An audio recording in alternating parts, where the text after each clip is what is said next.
Labbaika ya Hussein.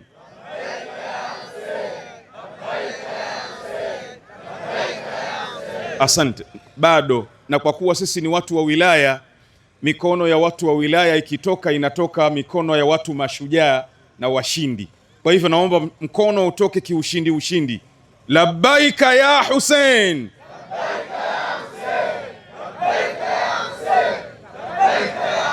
Bismillahir Rahmanir Rahim. Alhamdulillahi Rabbil Alamin. Alhamdulillahi nahmaduhu wa nasta'inuhu wa nastaghfiruh wa na'udhu billahi min shururi anfusina wa sayyiati a'malina. Man yahdihillahu fala mudilla lahu wa man yudlil fala hadiya lahu. Thumma as-salatu was-salamu ala rasulillah khayri khalqillah al-bashir an-nadhir was-siraj al-munir الطهر الطاهر العلم الزاهر المنصور المؤيد المصطفى الأمجد حبيب إله العالمين أبي القاسم محمد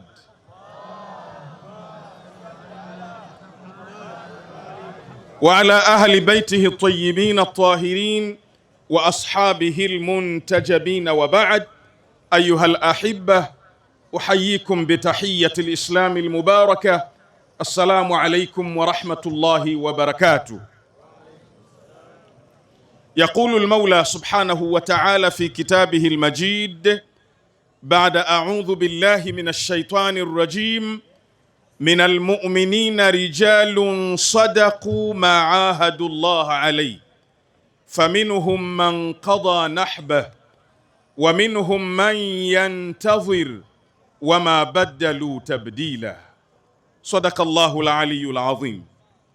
Minal mu'minina rijal, miongoni mwa waumin kuna wanaume, miongoni mwa walimwengu kuna watu ambao yale aliyoyataka Mwenyezi Mungu yatendwe wameyafanya kisawasawa. Wengine wameshatangulia mbele za haki, lakini wako wengine bado wamebakia na wako katika misimamo kwamba wataisimamia dini ya Mungu na mafunzo ya Mungu na mafunzo ya Mtume Muhammad watayasimamia. Hawako tayari kubadilisha chochote.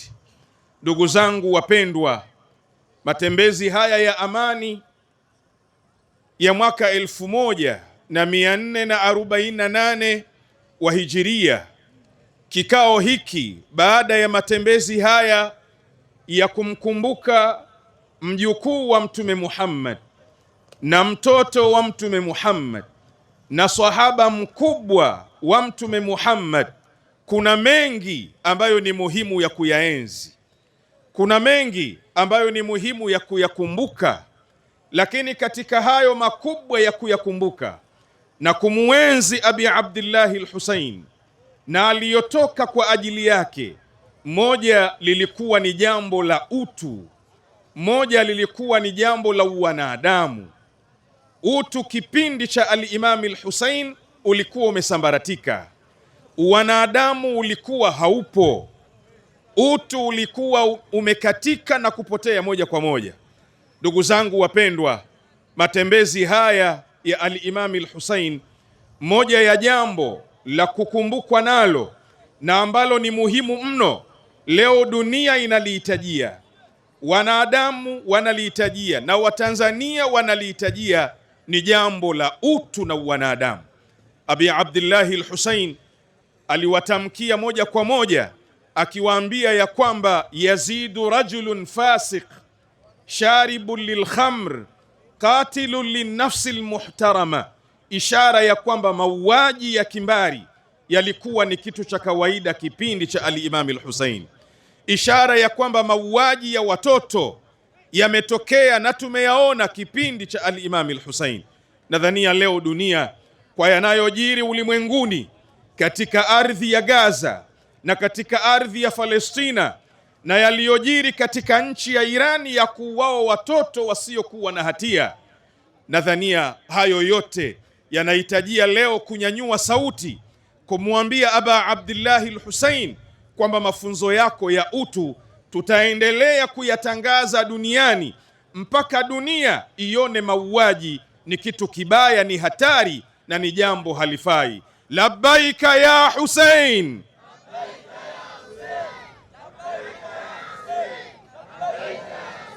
Jambo la pili na muhimu, kipindi cha Aba Abdillahi al-Hussein, kipindi cha al-Imamu al-Hussein, kitu kinachoitwa haki kilikuwa kimesambaratika. Haki ilikuwa haifanyiwi kazi, haki ilikuwa haitendwi.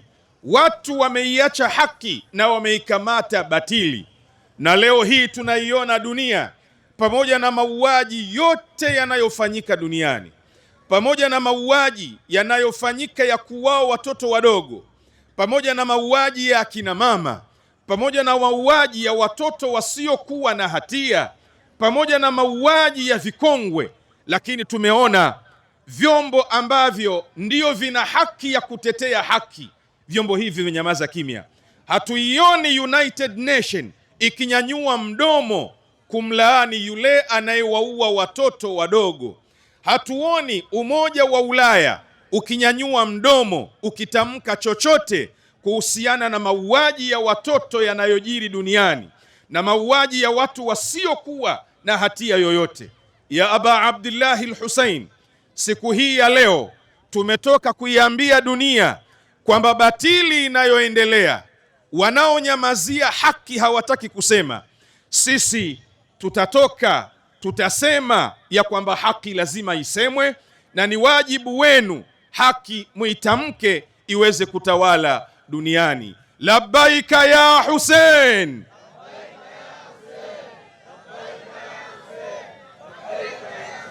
Lakini jambo la tatu muhimu, kipindi cha Aba Abdillahi al-Hussein ambaye alikuwa ni swahaba wa Mtume, alikuwa ni imamu ambaye uimamu wake ni kwa nasi ya Mtume, alikuwa ni kiongozi.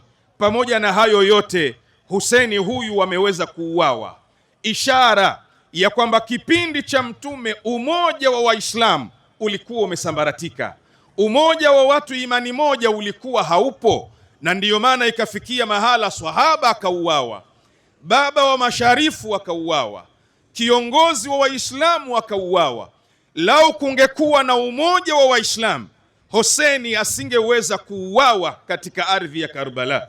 Leo hii tumetoka kuenzi kuuawa kwa Hussein kwa ajili ya umoja. Waislamu wapambane kuendelea kitu kimoja. Majina tuliyokuwa nayo, huyu ni Sunni, huyu ni Shia, huyu ni Ibadhi, huyu ni Twarika, haya ni majina yaliyoletwa na wanadamu. Haya ni majina samaitumuha antum wa abaukum, bali jina lenu ni moja, nalo ni Waislamu.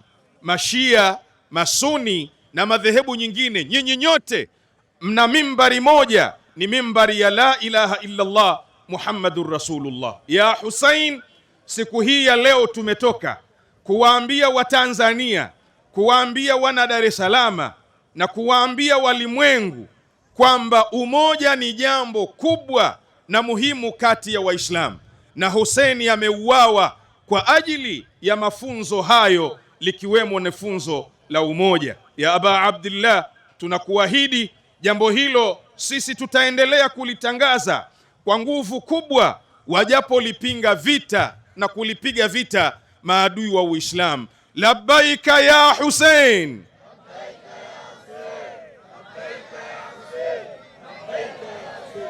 Jambo la nne, ndugu zangu wapendwa, kipindi cha al-Imam al-Hussein zilikuwepo dini tofauti, lakini dini hizi hazikuwa na umoja, hazikuwa na mshikamano.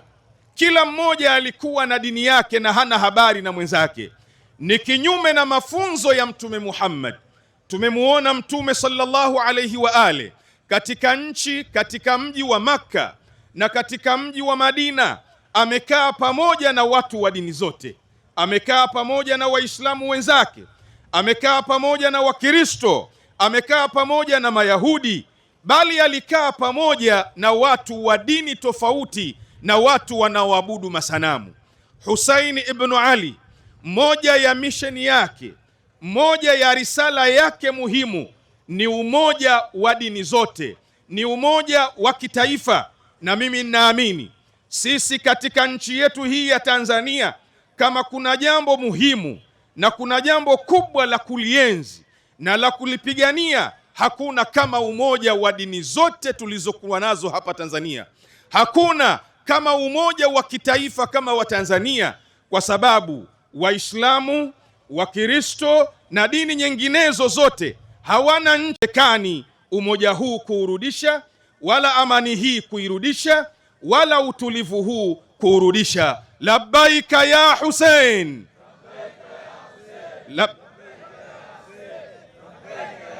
haihata minna dhilla,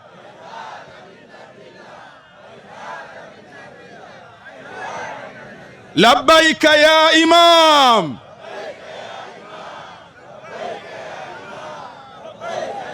wal afwa minkum, wassalamu alaikum wa rahmatullahi wa barakatuh, wa adhama Allahu ujurakum.